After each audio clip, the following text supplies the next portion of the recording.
एक champion shooter के रूप में स्थापित किया। इन उपलब्धियों ने उन्हें अंतर्राष्ट्रीय स्तर पर पहचान दिलाई, लेकिन यही उनकी कहानी खत्म नहीं हुई।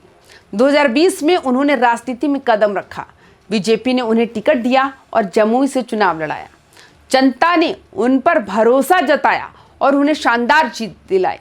अब मंत्री पद की शपथ लेने के साथ ही उनकी जिंदगी का एक नया अध्याय शुरू हो चुका है। खेल के मैदान से लेकर विधानसभा और मंत्रालय तक का ये सफर अपने आप में प्रेरणादायक है।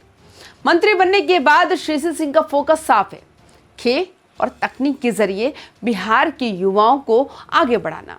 उनके बयानों और योजनाओं से ये साफ झलकता है कि वो सिर्फ पद की राजनीति नहीं करना चाहती, बल्कि जमीन पर बदलाव लाने की सोच रखती है।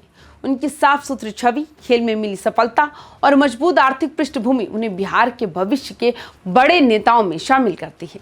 खेल में गोल्ड जीतने वाली ये खिलाड़ी अब राजनीति में भी सुनहरी शुरुआत कर चुकी हैं। श्रेयसी सिंह का व्यक्तित्व आज हर मंच पर चर्चा में है। उनकी सादगी, आत्मविश्वास और स्पष्ट सोच लोगों को प्रभावित करती है। चाहे शादी को लेकर दिया गया बयान हो या अपनी संपत्ति को लेकर पारदर्शिता, वो हर पहलू में वो संतुलन बनाकर चलती नजर आती है। ये संतुलन ही उन्हें भीड़ से अलग बताता है। वो ना तो सवालों से घबराती हैं और ना ही उन्हें अनावश्यक तूल देती हैं। वो जानती हैं कब क्या कहना है और कब काम पर ध्यान देना है। आने वाले समय में श्रेयसी सिंह से लोगों को काफ़ी उम्मीदें हैं।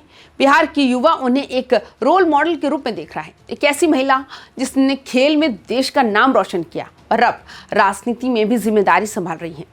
उनकी आर्थिक मजबूती इस सफर को और भी स्थिर बनाती है, क्योंकि वो बिना किसी दबाव के फैसले लेने की स्थिति में है। यही वजह है लोग उनकी राजनीति को लेकर उत्सुक है।